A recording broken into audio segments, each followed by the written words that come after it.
And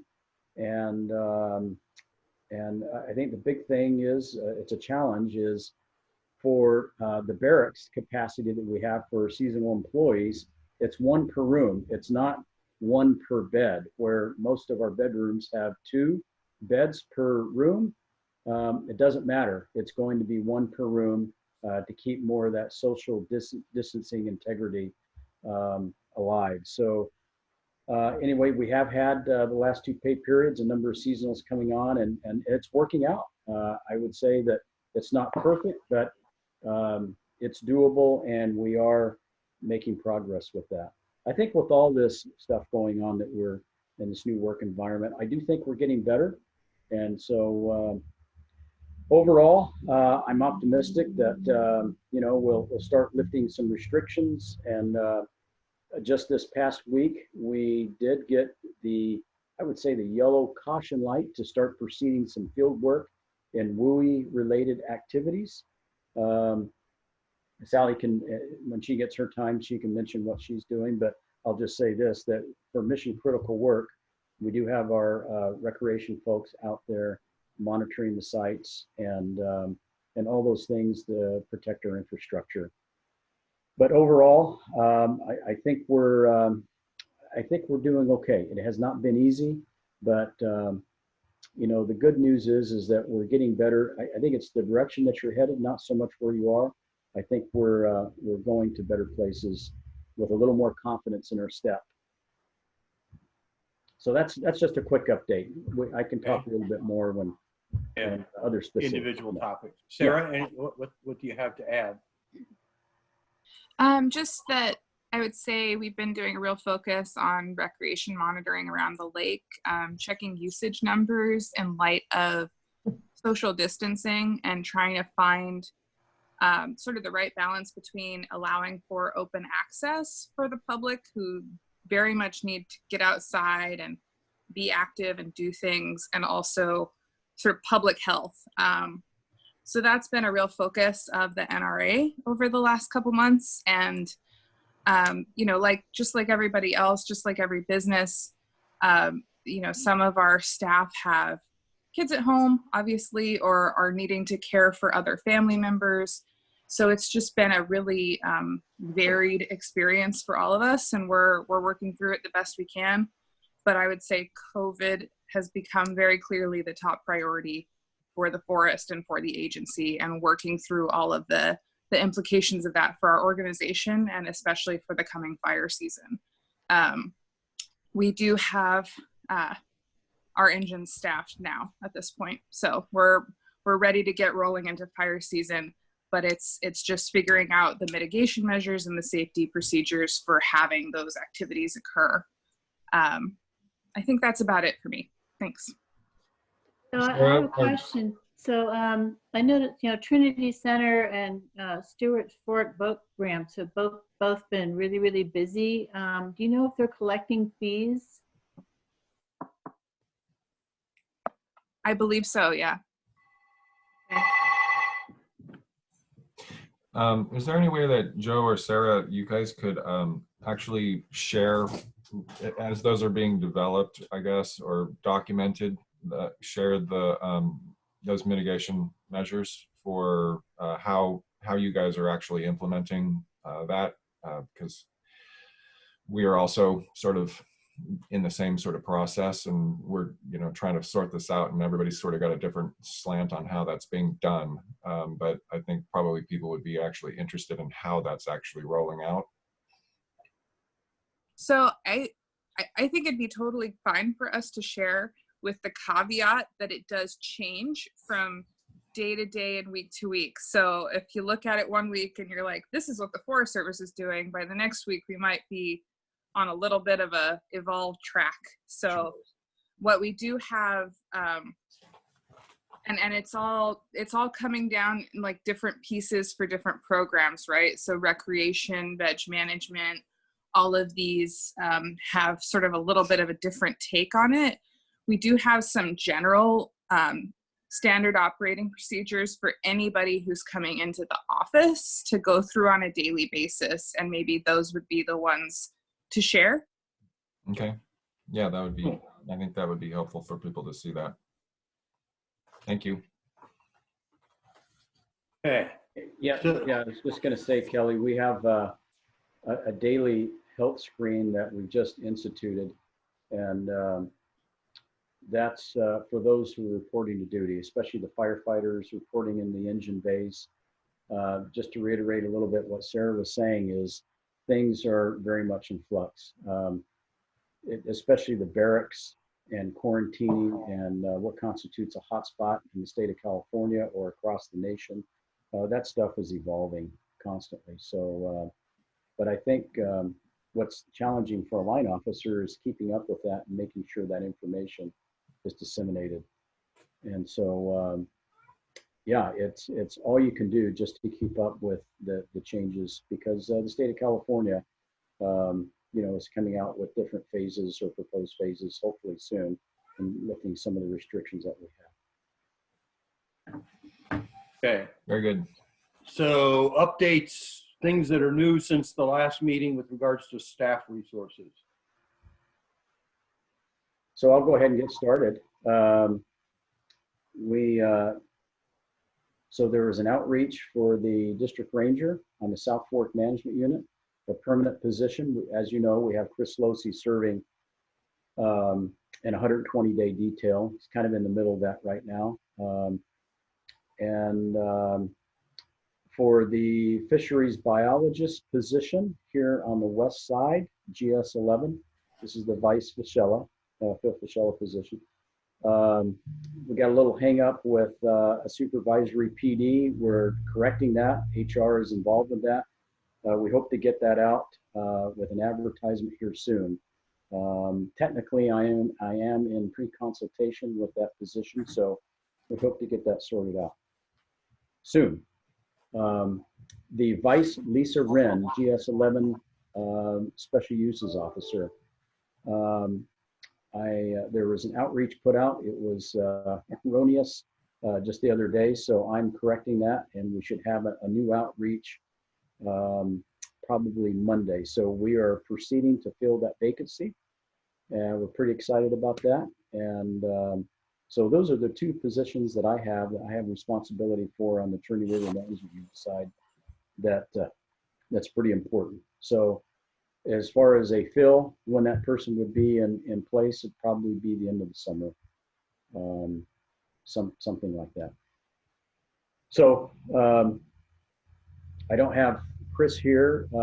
He's not able to tell his story on what he's got, but we have a timber management officer position that we're trying to fly in this latest round. And so we hope to have some sort of an outreach with that in the next month or so. With the NEPA coordinator, since Leslie Warda left the unit for Wyoming, we hope to have a vacancy announcement for that position as well, I would say in the next maybe 2 to 3 months. So we'd like to fill that as well. Stephanie Reese is our environmental coordinator. She's helping out with the South Fork Management Unit. I think you know who she is. And so those are the two positions that are pretty critical that we're trying to fill on that side. Sarah? Yeah, I just got a cert list for the GS 911 special uses position that we flew, let's see, at the end of March, beginning of April. I think that's the only kind of staffing update for the NRA. I have a question. You were missing the accountant to do marina work. Mm-hmm. What's the status on that? Nowhere. I mean, it's still in processing, on pause, working through budget for how we fill positions and getting the initial approvals. Okay. Despite that, it's just a fill. Mm-hmm. All of our positions are in a very long evaluation period. Okay. Is there anything Like a temporary duty person that could handle that? We're trying to get some help from other forests on it.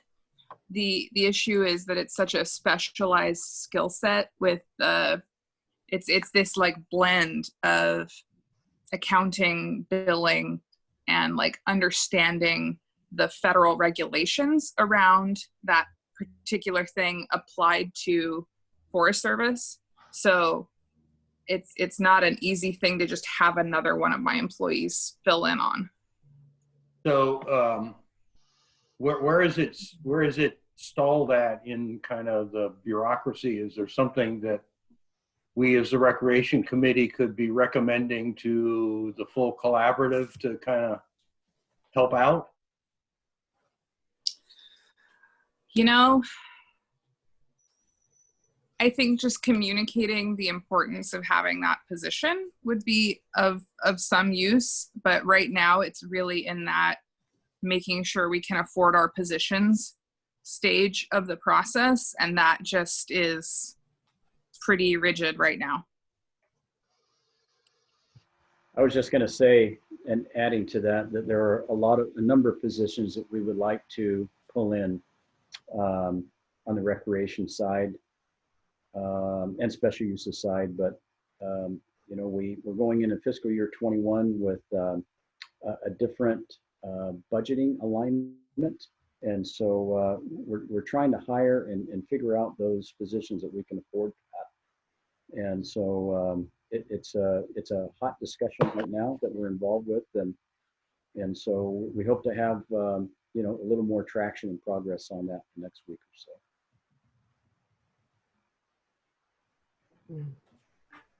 Any questions, anybody? No, I'll wait for mine to the topics. Okay. Is there anything new to talk about on the travel management plan?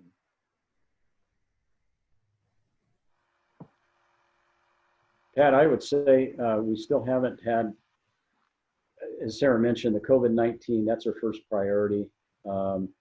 I don't think Rick Tippett and Scott have gotten together. I don't think there has been any recent discussion on that. Okay. At least that's to my knowledge. Okay. Maybe we need to help them have a Zoom meeting. Yeah. Well, it may be, honestly, it may be me getting involved with that in that meeting with Rick. Okay. So houseboat permitting, and that actually shows up twice in the agenda. So, Unfortunately, that one's easy. No updates. No updates since March.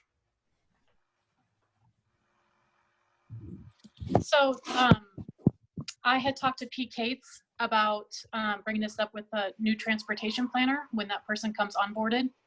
So I'm still hoping to work with our engineering folks to do some of the OHV projects. And then we were able to submit for a planning grant with the help of Josh and Tom at the Watershed Center to do some OHV stuff down on the South Fork. So not quite the whole package that you guys had submitted, but starting to try to piecemeal some of it. so that's on the travel management plan.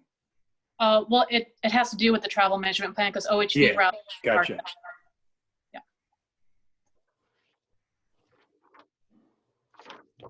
So anything else on the, I mean, so the houseboating issue, the permit issue is no changes, no conversations at this point. Yeah, So- the vast Okay. majority of the time in sort of public services has gone, and public services is that broad special uses recreation area has gone into essentially rec monitoring and safety, trying to make sure we have our procedures lined out and people can do what they need to do in the field under those safety mitigations, trying to fill positions. And yeah, those are the two things that have taken most of the time. It's just that baseline work. Anybody, any comments, any questions? So I think Joe kind of touched on it, or you guys, Joe and Sarah kind of touched on it about budgeting and with the vacant positions. But so how's this, I mean, other than the COVID-19 impacts, how has the zone budgeting been affecting the recreation program? I think it's kind of largely what you're hearing about with this need to review our positions in pretty great detail before we can move forward with filling them. We're getting some more information about what the budget will look like next year. And my understanding is that for each of our budget line items, they're going to be split between salary and discretionary pots, and we won't be able to move money between those two pots. So it's making sure that we're going to have enough in our salary pot to be able to successfully, pay for that person for a year before we can move forward. I would say that's the major thing I'm seeing. Joe, do you have anything to add to that? No, I think you depicted that pretty basic. That's what it is. Well, I think, let me turn my video on. I think we'll be learning more as we proceed forward. I think our budget officer, Miriam Padilla, is doing a great job. Right now, it is taking a lot of the Rangers' time to navigate through this. And so, yeah, it's the boundaries of budget are no longer black around each forest. It's very gray. This is really a zone concept that we're dealing with now. So I think we'll be dealing with this probably every week and having some sort of a budget call with Miriam and the rest of the program managers and the district rangers. So it's a new front because we haven't done this before and we're learning as we go. But I think we're making some good progress. Okay. Anybody, anything else? Anything on that topic? No? So updates on campgrounds, day use sites, et cetera, openings, not opening. People are seeing things in the newspaper. So what's happening?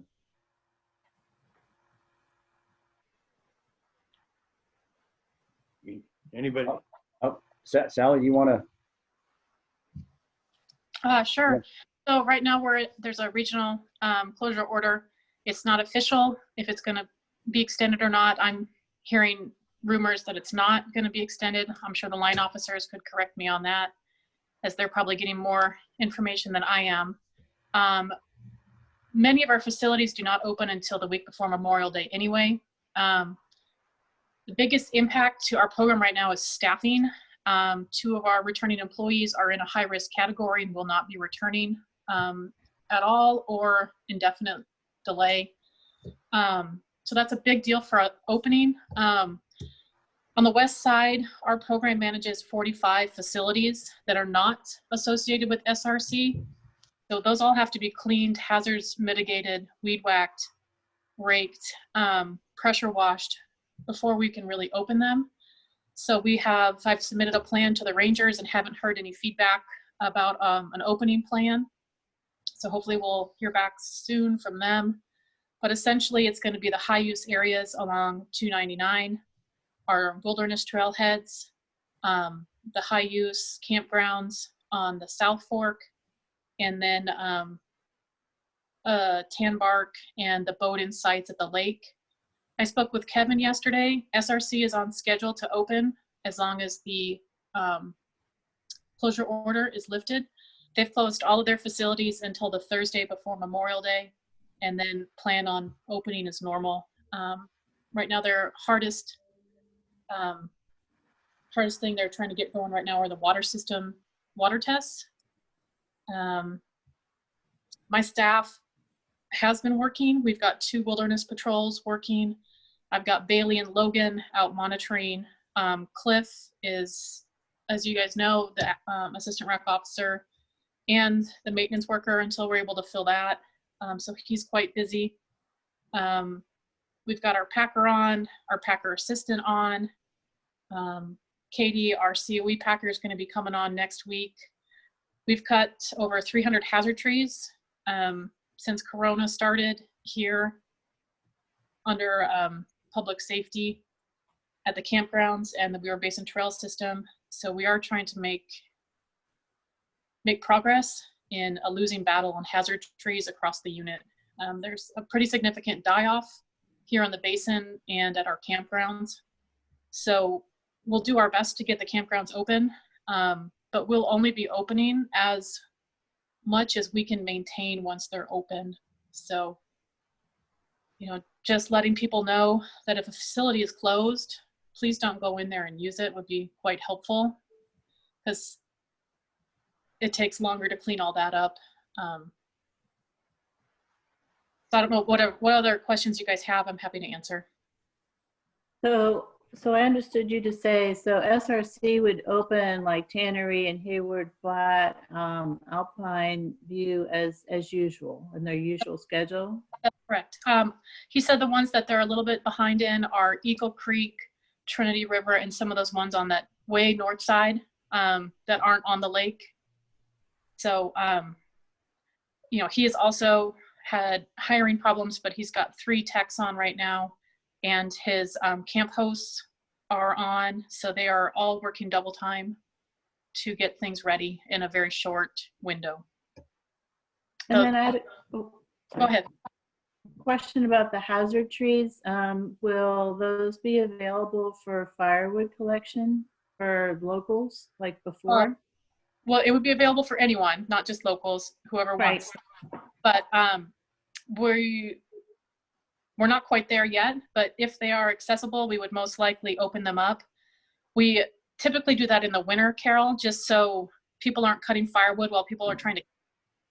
So depending on the location, they might just sit there over the summer, and then maybe we'd open it up in the fall. I'd need to think about that decision, but we don't want to interrupt people camping.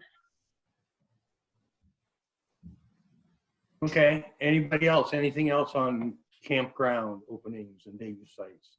So, Oh, we're gonna get started on the contract to start fixing the water lines for Stony Point. That contract was awarded, and Cliff is working as the contract inspector with Kelly Nolan and the contracting officer to get that work started as soon as possible. So that's cool. Okay, great. Okay, trail related stuff. So the NEPA for the Weaverville Basin Trail / fuels maintenance. Yeah, I'll take a stab at that, start off right now. So that's our Weaverville Community Forest Fuels and Recreation Project, Pat, that the collaborative issued a very nice letter of support. So because of the COVID-19 work restrictions, things have, I wouldn't say they've come to a screeching halt, but they've slowed down for obvious reasons.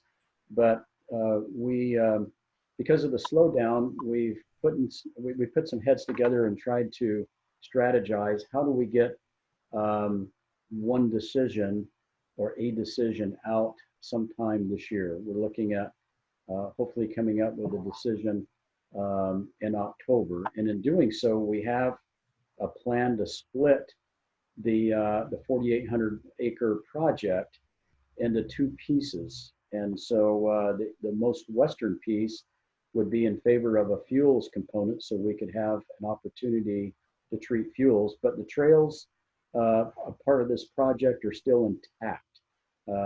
We have a meeting on Monday for some of us for about an hour, and then we have a regular IDT meeting on Tuesday. And so we're still proceeding. I think we're being fairly innovative in our approach because of the time restrictions and the slowdown, and especially the field activities, which we were only able to start this week. And that, by the way, is going on in piecemeal fashion. But I think as the summer goes on, we'll pick that up a little bit. But I think the bottom line that you need to know is we are encountering some some timing issues, and we're trying to strategize how to get some areas treated while also keeping the trails component and the special use as part of that intact as well. Okay, any questions? Anybody, anything else? So on that topic I have, so is reopening dependent on the governor lifting the travel ban, allowing everyone to travel?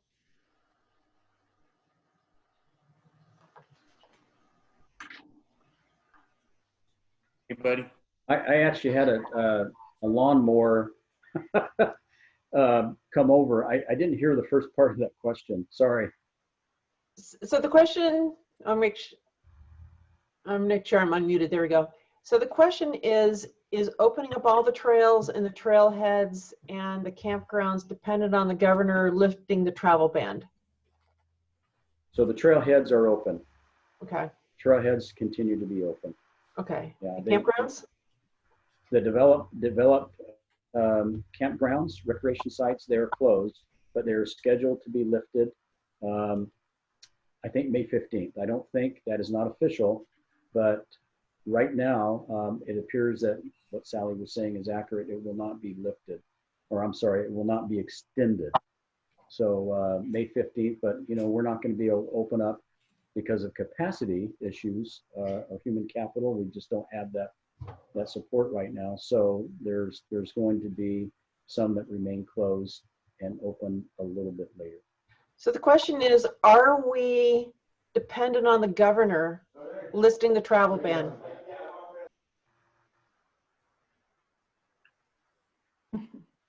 Not for They're the separate decisions. yeah, Okay. not for the sites. Okay. Because people from the local area could still make use of the facilities. And we are not the strict enforcer of the governor's order. So we're the federal government. So we are doing the best we can to meet the requirements of social distancing and all of that. But it's a regional forester decision that closed those developed campgrounds. And it's a regional forester decision that will open those back up. And, that they'll certainly take into account where California is on all of this and be, I'm sure, working with people at that level. But no, they're not contingent. Okay. Thank you. Okay, anything else? No? So we got a little less than a half hour left. Are we okay just continuing, or are there some key things we want to make sure we cover before we lose Sarah and Joe? I'm thinking about the Minersville boat ramp. That might be fairly important to get taken care of. Yeah. I have Minersville. I think I'm still concerned about the transfer of the permit for the marinas because the Forest Service is holding up business moving forward. Okay. And then the other one I had, Concrete the only one I wanted to touch on was the cannabis grows, just to give an update. Okay. So why don't we take up the Minersville boat ramp update? So how are we doing, Sarah? So that one is the one that there's been some progress on. So that's nice to be able to report. We had a really good conversation with DBOW before COVID, closed things down. And they are actually taking both their original design and the Forest Service design, going back to their engineers and seeing if they can come up with sort of a middle of the ground approach that resolves some of the safety concerns about the parking, but doesn't involve as much extensive concrete, paving, etc. So they're going to come back with a third approach. At some point, I imagine they have also been disrupted by COVID-19. But I think that's, at least for now, in a pretty good place as far as those conversations are going. Okay. Any questions, comments, thoughts? But what does that mean in terms of, actually implementing the project in a timeline when the lake is low? We have to, I think of this project in phases, right? So we're still very much in the design phase. I am hopeful we could get through a contract for design and a design maybe this fall. But then when we would have to go to implementation, as you said, would depend a lot on the lake levels. Well, how does that fit in with the grant dates? mean, I don't want to run into the problem before where by the time we dink around and come up with a design and go out for bids and all that, then the lake level comes back up and the grant expires. Yeah, we have an extension through next year, but we'll have to have an additional conversation with them, I think, about the timeline and making sure we have enough time built in to do the work. I mean, I know that's on their mind too. That was certainly a topic we talked through, you know, when we were going back and forth about the design. It's like, how can we make sure as we're having this conversation that we have enough time to go into contracting and do the work itself. And we'll certainly stay on top of that, because I don't think that's anybody's preferred outcome. Carol. Right. It's starting to feel like deja vu all over again here, you know. Yeah. Hey, Sarah, what's the key elevation that you can't be above at the lake level in order to carry out that construction? Like, how low does the lake have to be to finish that project? Pretty low. I don't know. Maybe Sally knows. I think it's No. pretty low because it goes way out there. Yeah, that's the whole idea, is that it's the low water ramp. Right. mean, It's the That's the lowest. old code. I don't know the contract, how long, because I haven't seen any sort of design specs. I don't know how long the ramp is supposed to go, so. Hey, Paul, you need to smile a little bit. Come on, Paul. So yeah, this is what my smile looks like, Sally.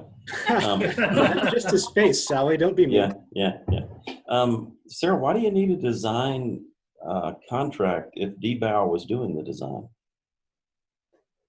Engineering design, right? Engineering stamped drawings, right?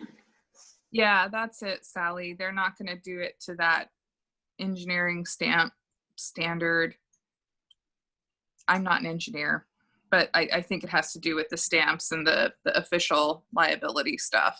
So before we can actually contract to build it, it has to be stamped.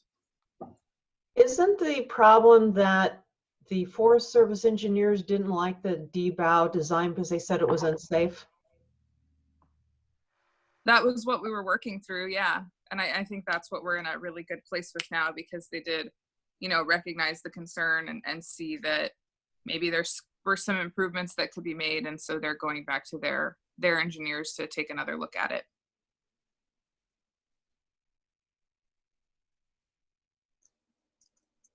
Okay, well, anything else on this?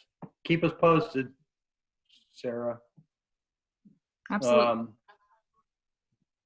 Permit transfer of the marinas, we kind of touched on that, I think, when we talked about houseboat permitting, but or about budgeting and vacant positions, but what's happening with the permit transfer?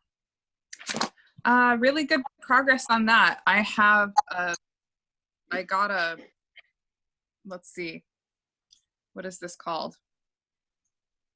I got some NEPA to sign off on this morning for that reauthorization of the permit. So I'll be moving that forward to the supervisor's office by this afternoon after my doctor's appointment.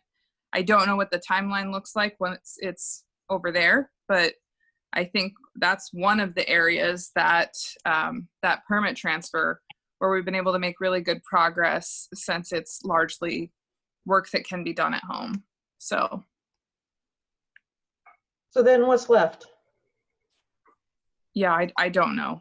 I don't know that there is much else, but I'm not the one who signs that official permit transfer. That's Scott.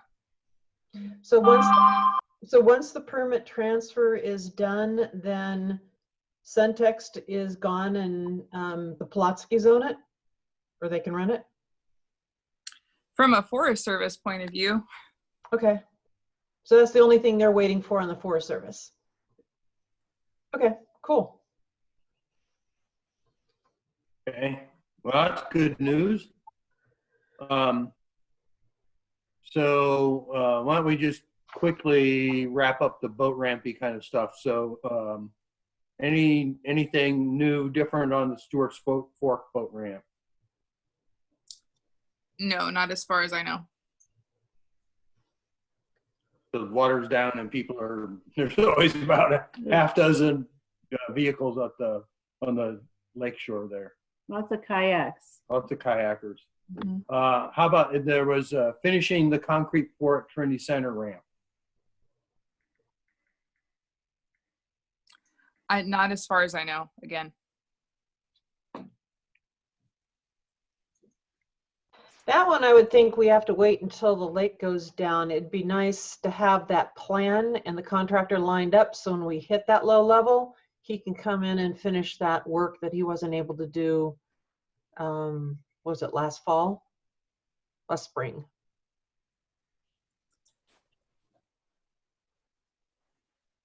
Yeah.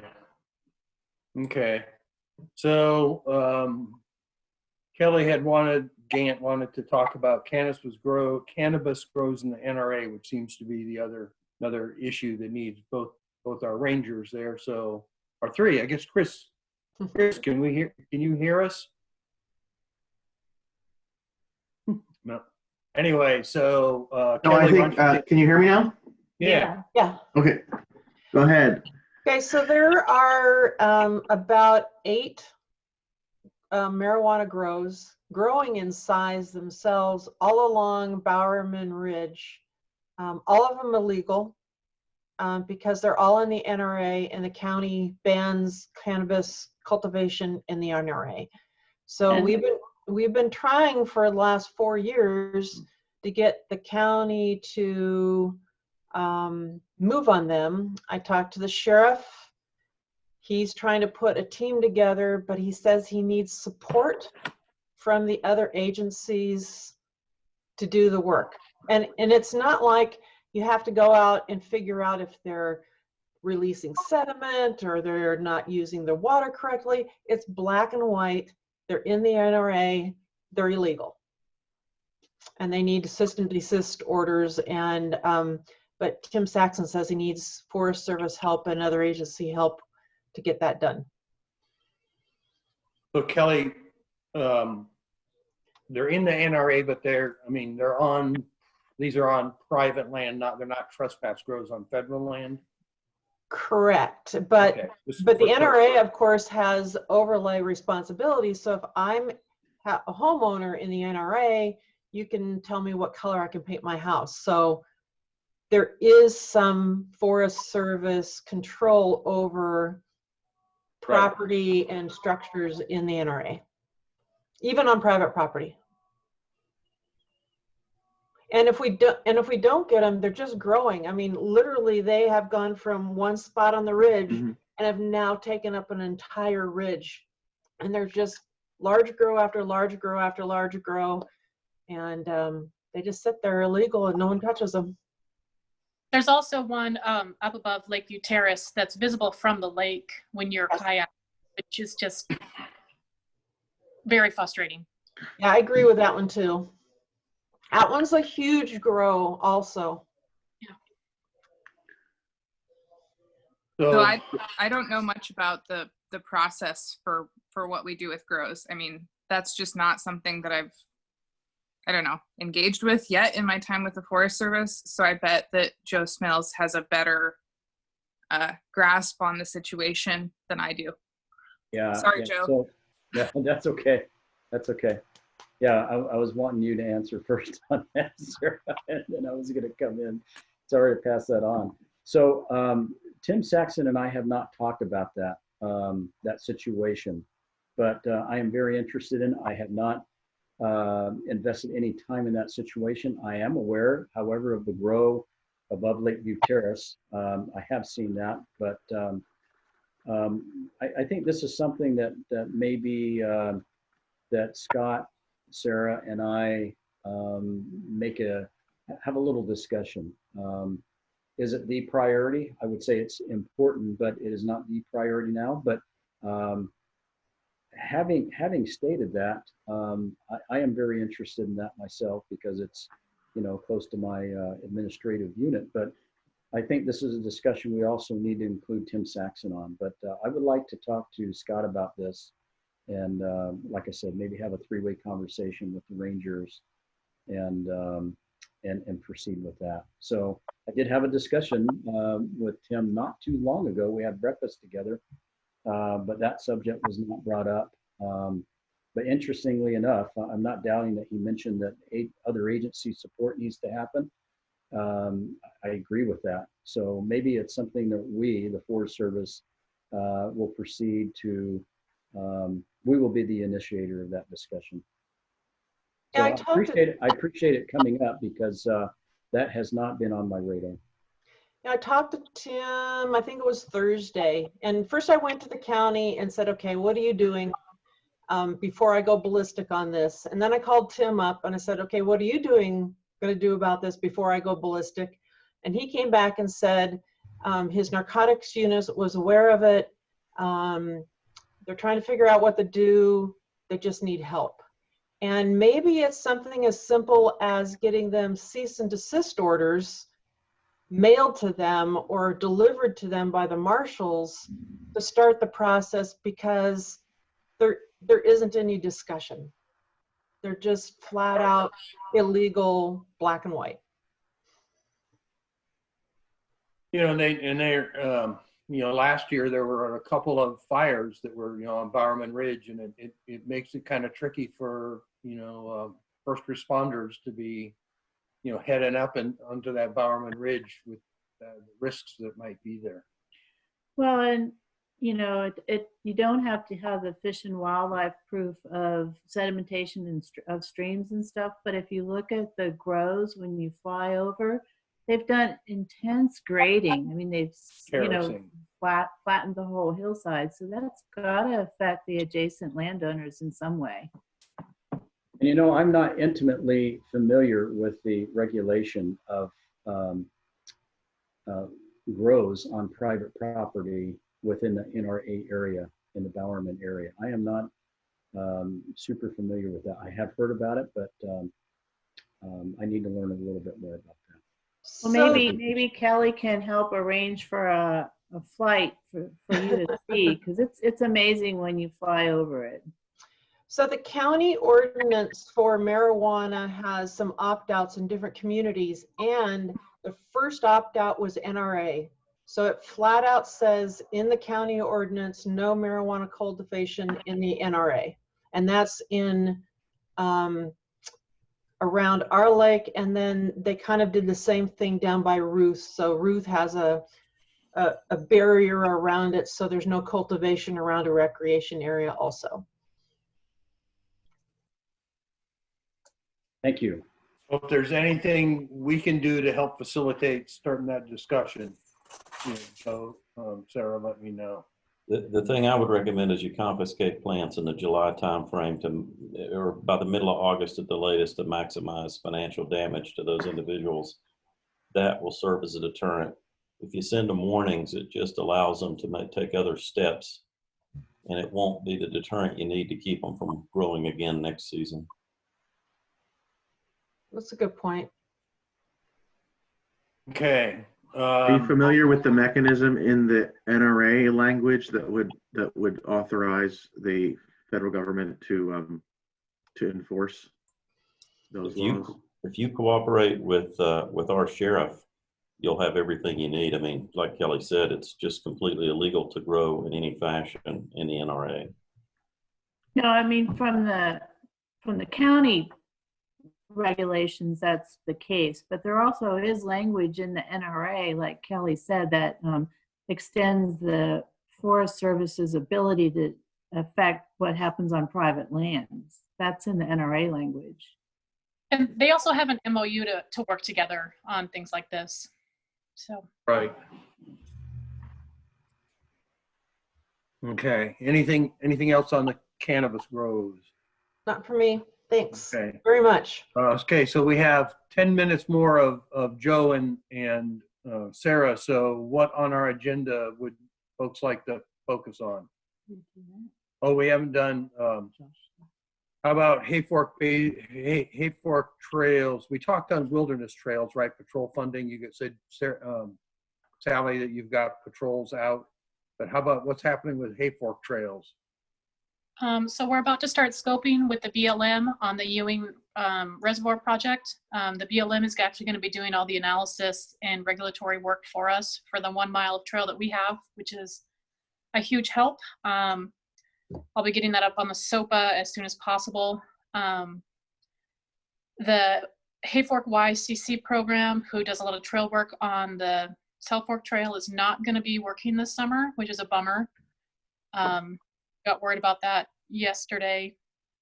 I've got 2 employees trail building, doing the Brooks Ridge project, which is a regionally office funded major trails project. The backcountry crew was supposed to come and do that project, but they will not be coming this summer as well. So we're going to be hiring up to 4 emergency trail worker for 60 days to try to get that project done before they run out of water down on the Yola Bolas. Josh and Tom are working with the Reading Trail Alliance to try to complete their OHV restoration work, but have a pretty big hang up with one of the locals down there.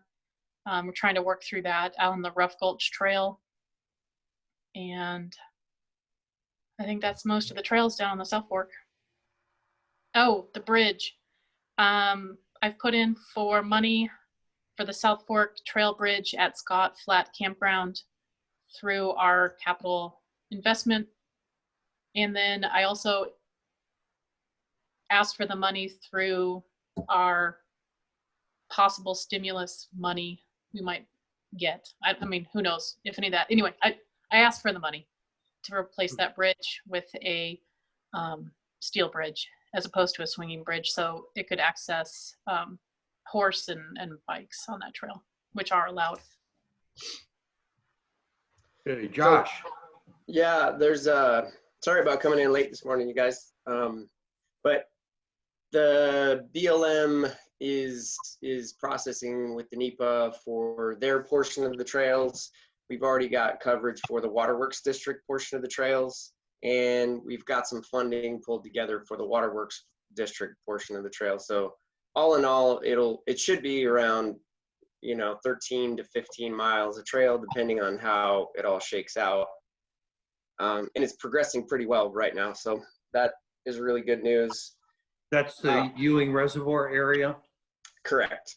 Okay. Yep. And the Hayfork Youth Conservation Crew that we have, like Sally said, we're pretty sure that we're not going to be able to run it, but we are still trying to figure out if we can put in some safety protocols. There's potential that Ewing work could actually happen this summer because with the youth crew, because if their parents are willing to take them up there, we don't have to deal with transportation issues. Maybe there's a way we can keep the kids working this summer. We'll see. And then on the OHV project, we actually got a crew out right now on it's called Dog Gulch, one of the trails on the upper South Fork Trinity River. And we've been in conversations with landowners and SAFE about trying to get support for fixing up the Rough Gulch Trail, which is in the Chinkapin roadless area, which is one of the places that's kind of the foundation of the Huffman Wilderness Bill. Pretty amazing spot with a really terrible trail.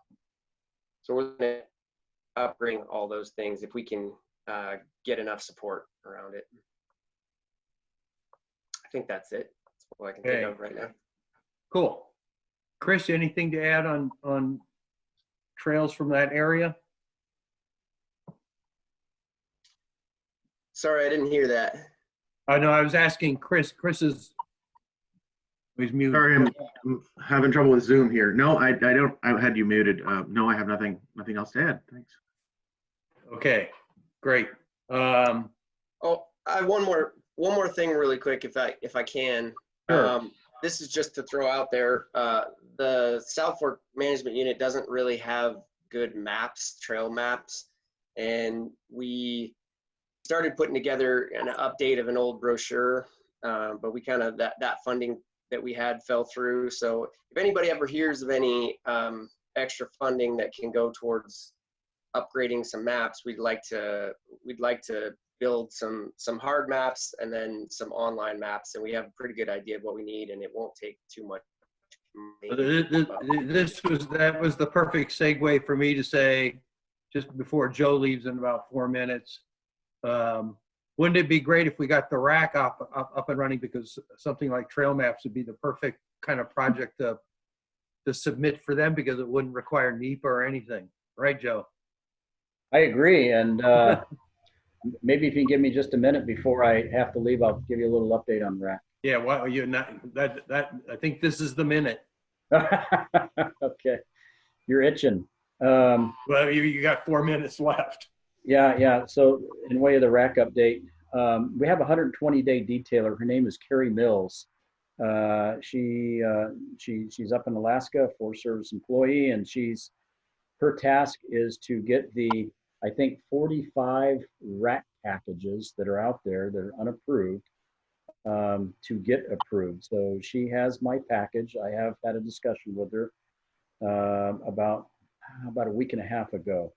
So it's our desire to get the rack approved. The bottom line is this: to get the rack approved sometime the middle of June. That's the goal. And so between a week and a half ago and I don't know, the third week back in December when we had the candidates vetted, really not a lot has happened because of retirements and just, I would just say bureaucracy in the FACA office. So anyway, this detailer, I did talk to her. She's pretty good. She's done this before. And so there's hope, light at the end of that tunnel. Okay, So Pat, We'll believe it. go ahead. I have one thing I'd like to add, just so they can be looking up the answer for this. We don't need an answer now, but what is the status of the Coffee Creek Road work through the Federal Highway Administration, and when will that work begin? I don't need an answer now, but that could be in the minutes. And that's a proposal that the county put forward, right? Yeah. Yeah, with the Forest Service. Right. Yeah. I don't have any information on that, Kelly. Okay, I know that the county went through and opened up Coffee Creek Road all the way to Big Flat. Yeah. So all the rocks and big, huge boulders are out of the way. But they still have that work. So it'd be interesting when the feds think they're going to work on that. Kelly, if I remember right, that was just to prioritize the proposals. Then they have to come back and do the design and engineering part. So I don't think they're going to be working anytime soon. Yeah, I think Rick said like 2023. Yeah, that would be likely. We just need to keep it at the top of their list in their head. Yeah. So it doesn't disappear. So just a related point, and this is for Ross and Susan. So they're doing the Highway 3 overlay from Stewart's Fork north. So I think we really need to bug Caltrans to replace that culvert where the multi-use, multi-purpose trail is going to go, because otherwise they're going to pave over it. Then they're going to have to dig it back up and, put the culvert in and patch it. So somehow, I don't know how to contact Caltrans, but we should say now's the time to replace that culvert before you fix the road. Anyway. So speaking of which, so Sarah, anything getting done on the specialist reports on the multi-use, multi-purpose trail? Not right now. I thought, Kelly, were you going to find those maps that RCD had? I thought you were going to check into that. Because we have a whole, it's been worked on for years and years, and RCD has lots of information on that, and that Pat and Ross put together, I don't know, 4 years ago or something. I was able to track down the actual PDFs of the maps, but I wasn't able to find the data. So I need to get with my my GIS manager and have her dig around a little bit more. The thing is I think a lot of that was actually done on varying people's computers, and I'm not certain when we decommissioned some of those computers whether or not some of that information was pulled. So I need to get with my IT person and with the GIS manager and see if I can't track that down. Like I said, the PDFs of the maps are in our system, but I was having a hard time finding the actual data on that. So will report back on that one. Okay. And Sarah, didn't you say there was some kind of conversation going on with Caltrans with regard to that, regard to the culvert? Oh, we did send out a scoping letter before COVID on the culvert replacements. I actually don't know where that's at, but I can check in next week. Okay. I don't think that culvert needs replaced. I think it's where the end of it is. It needs just a little bit added to it, so it doesn't dump out onto the trail. So it's not an issue with the culvert replacement. It's the length of the culvert. Okay, so an extension, not a replacement. Yeah, yeah. Okay. And Kelly Sheen, I have all that information in my head about the trail, but it's becoming harder and harder to access. So I would build a fire under the fire you. We can recreate it if we have to. It's just one of those things where it's always hard to feel like it's a priority to redo data that's already been done. So I appreciate the offer, and if we have to, we'll hit you up on that. Okay. So we had this opportunity. Sorry, y'all. And I need to head out to my Yeah. meeting. I'm gonna be taking off. Everybody have a great day. Nice chatting with you. It's good to see people's faces. Thank We'll you. talk to we'll see you guys next Friday for the full collaborative meeting. Thanks, Sarah. Thanks, Joe. Thanks, Sarah, Joe. Thank you. Bye. So we don't have a lot of issues left to talk about, and maybe Sally can kind of help us with some of what's left. We're on the funding issues. So has there been, or maybe even Paul from his contacts in DC, is there anything going on with marina fee retention legislation? I mean, it was reauthorized, so I mean, we're good to go. Permanently reauthorized, or just for how long, you know? I don't know off the top of my head. I think it's through the end of 21, but I'm not 100% positive. There's still some efforts on a permanent reauthorization. It's just a bigger lift, and all this COVID stuff it's difficult right now. Yeah. So did it authorize recapturing the fees that they missed, kind of backdating stuff? I don't know the answer to that. There was like a 2-month gap with peak of the summer where they weren't collecting fees. You know, if it backdated stuff, if it allowed those fees to be collected. I can follow up with Sarah on that if you'd like me to, Carol. That'd be great. And then the RIA program, was that reauthorized too? Yeah, I think the same timeline. Okay. And then this has been on the agenda a couple of times, Josh, and I can't remember the origin of it, but funding for non-motorized voting access, and it has your name on it. I think it goes back to a discussion that we had about, you know, some alternative kind of access for kayakers and the like at the Stewart's Fork, but I don't really remember anything else about that. Yeah, and I have no idea why my name's on it. I don't know anything about it. Okay, you're absolved. Deer in the headlights. And then last thing I see on our agenda to talk about was, so what's next going to happen at Bowerman Barn? Oh. Do we know? I don't know. And again, that was kind of related to the hope that there'd be an active resource advisory committee sometime this year that, you know, there could be proposals submitted to, but anyway. The only thing I know is I've been setting out brochures. Lots of people are stopping by, walking, you know, taking brochures, walking the trail. So I'm going to go clean up the trail so they don't get lost. But otherwise, we don't really have any plans for tours or anything because we're not supposed to have big groups of people.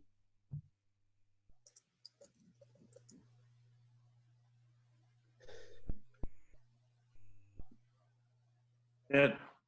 Okay. Anybody, anything else that wasn't on the agenda that we need to cover?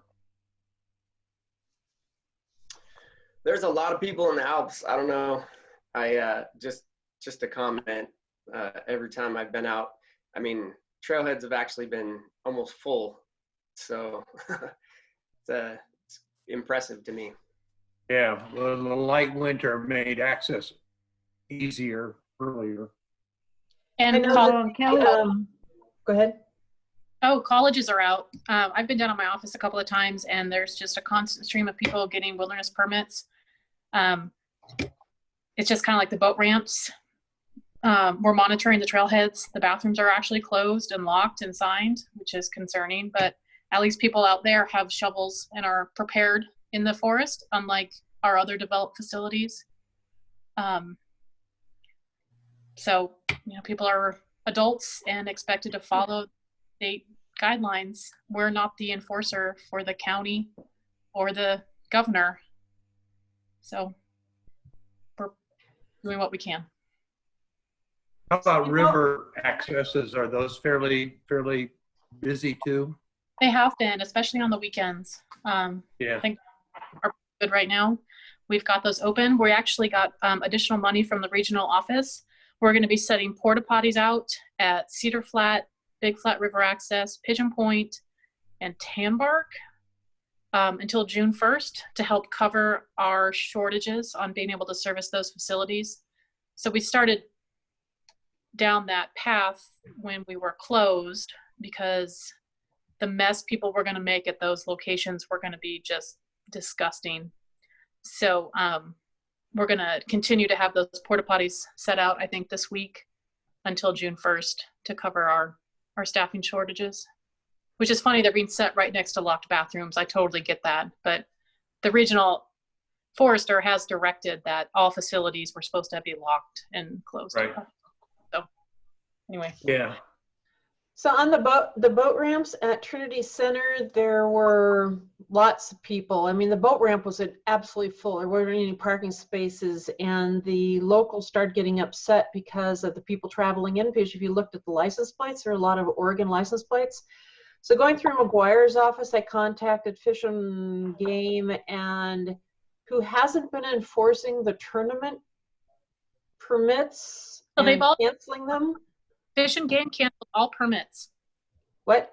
Fish and Game canceled all permits.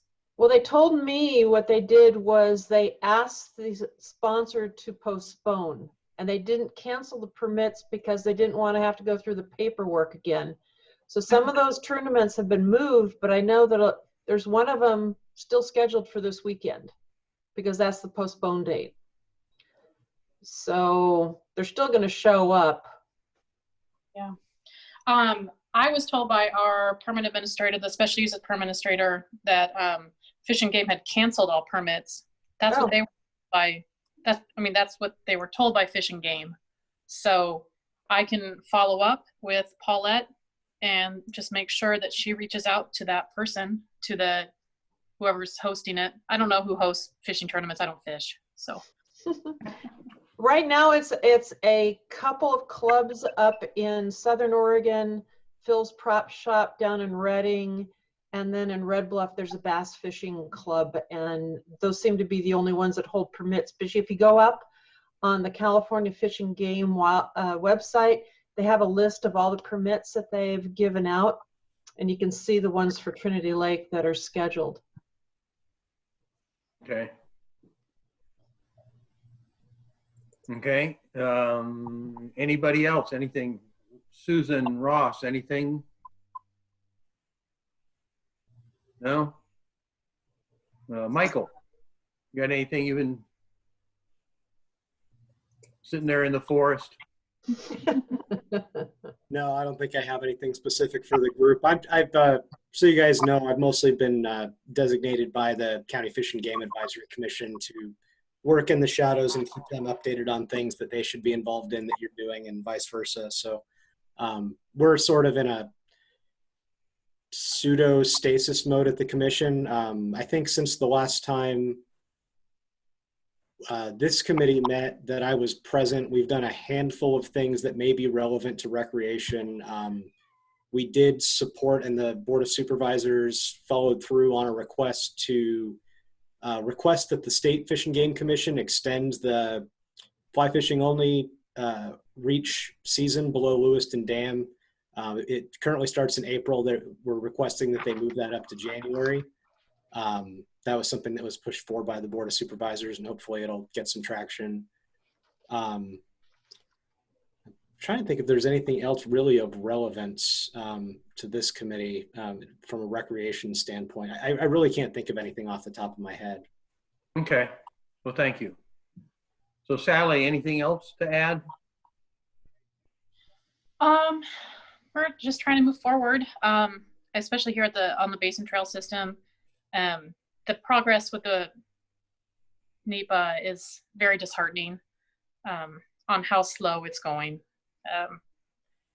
But the McConnell Foundation is still going to buy the supplies to redeck the Butterfield Bridge, which I'm not sure if anyone knows the Butterfield Bridge, but it's the main one, the first trailhead you get to on East Weaver Creek that the boards are starting to rot.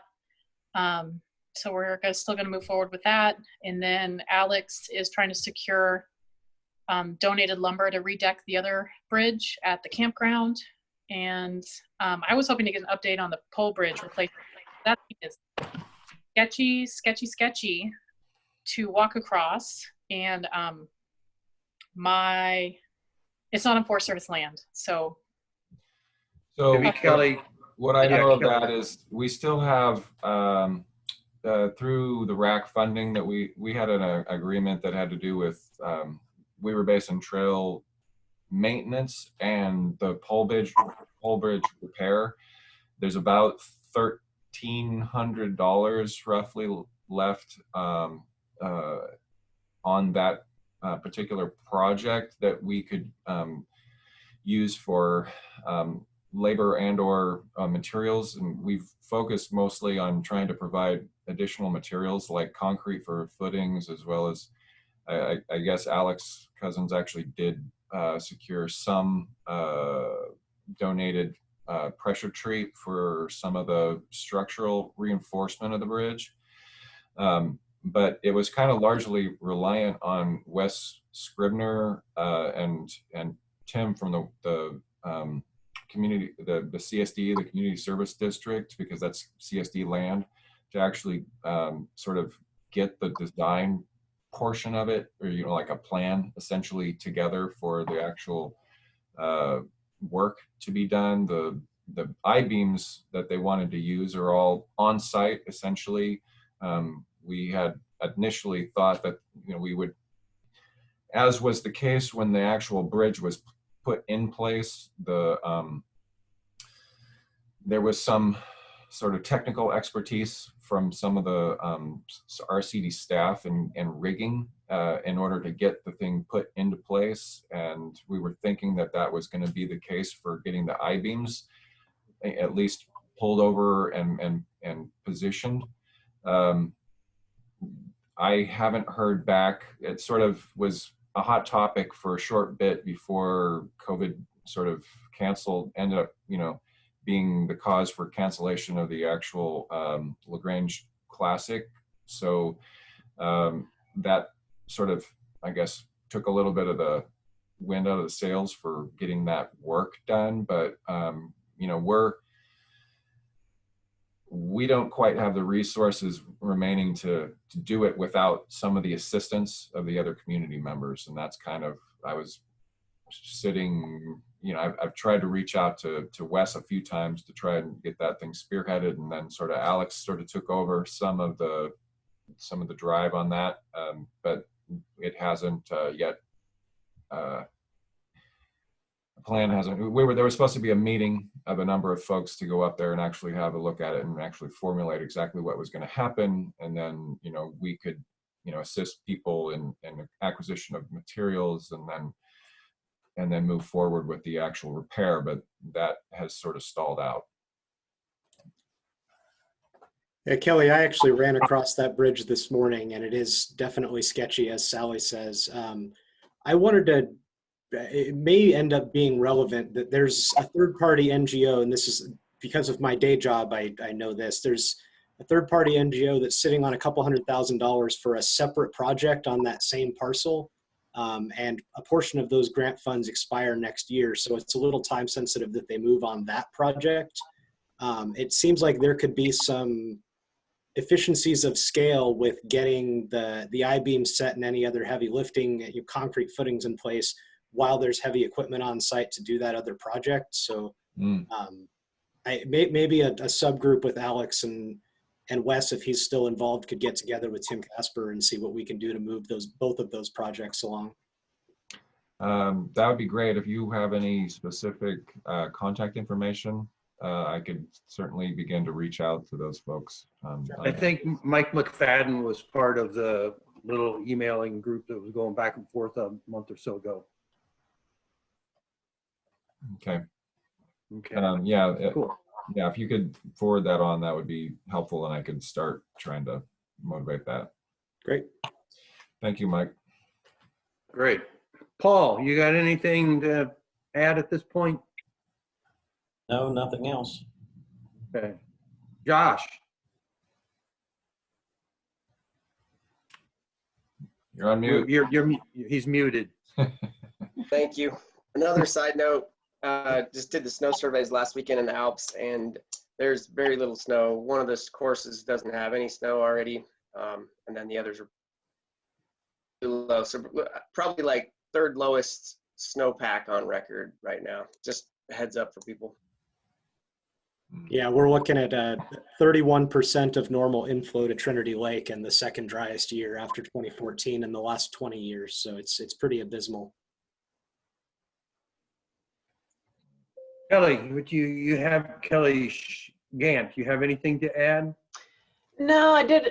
While we were waiting, I looked up the tournaments, and it's Phil's Propeller Shop that has a 2-day tournament on the 16th. So that would be next weekend. And then there's 2 scheduled for June, 2 different ones, Westside Anglers and the Shasta Cascade Bass Association.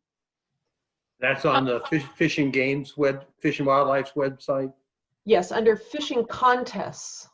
Okay. You have to Kelly, contest. Phil's what? Phil's Propeller. It's a business down in Reading, and they sponsor events. And that was the one that was postponed from last month, and they moved it to this month. Okay. It's not. I don't mind them showing up. It's just the community freaks out. Yeah. No, they don't do that, Kelly. Not our community. Look at her. Where do these people come from? Right. Slowing down our internet and everything else. Anyway, so Carol, do you have anything else to add? No. No? How about Kelly Sheen? Not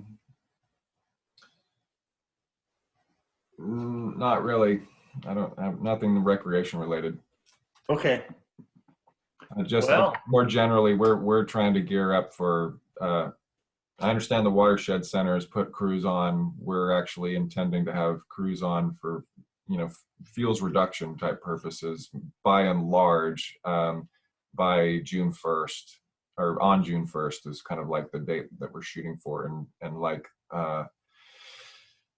Sarah and Joe had talked about, we're still sort of in development of our procedures and policies, as well as the acquisition of materials that we need to comply with the governor's orders. And so but beyond that, not much else to report.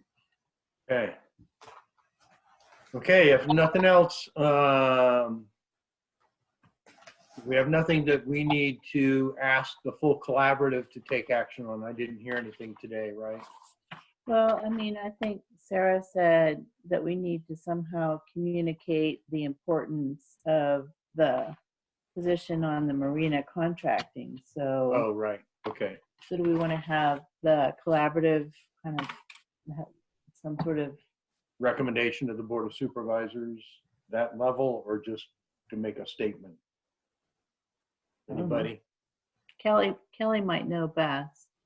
Wait, so she said that everything was moving along and that they were almost ready with a permit. So what? Is there I anything think Carol's talking about the vacant position. The accountant. Oh, Uh, so that's what I didn't understand, because when we met with her last time, she said that's what was holding up transferring from Suntex to Right. Plotsky's.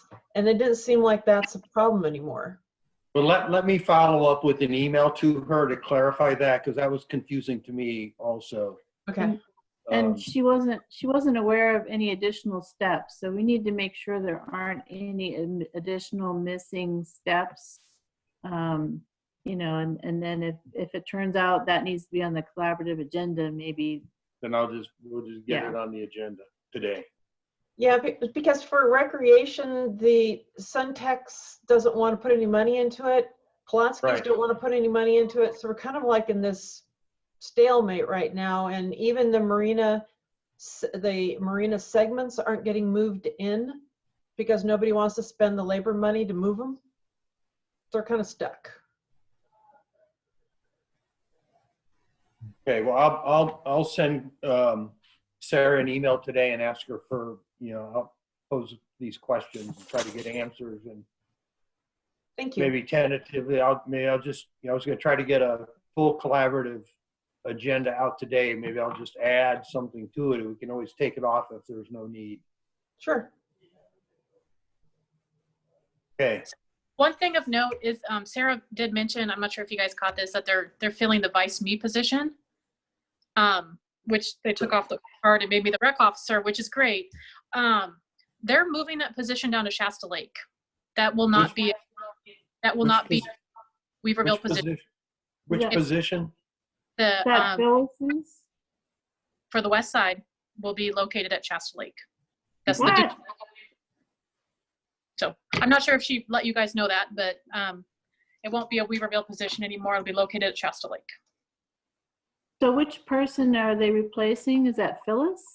No, it's when I was the marina administrator for the NRA, and then they abolished that position and made me the rec officer.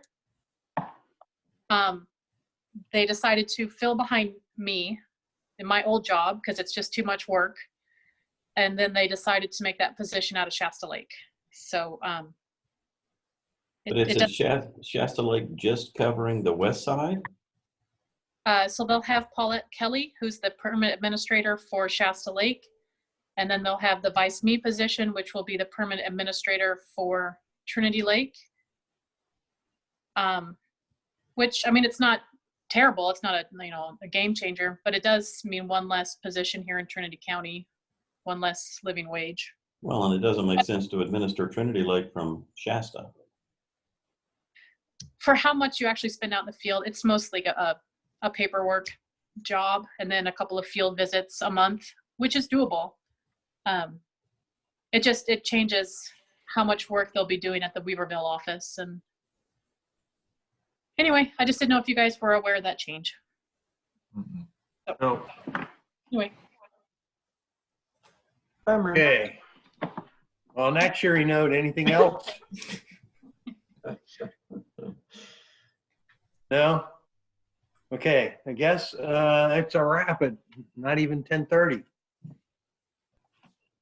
So thank you, everybody. Thank you. Thanks, everyone. Bye. Have a good weekend. Okay. See many of you next week. Yes. Hey, Pat. Yeah. No, I'm going to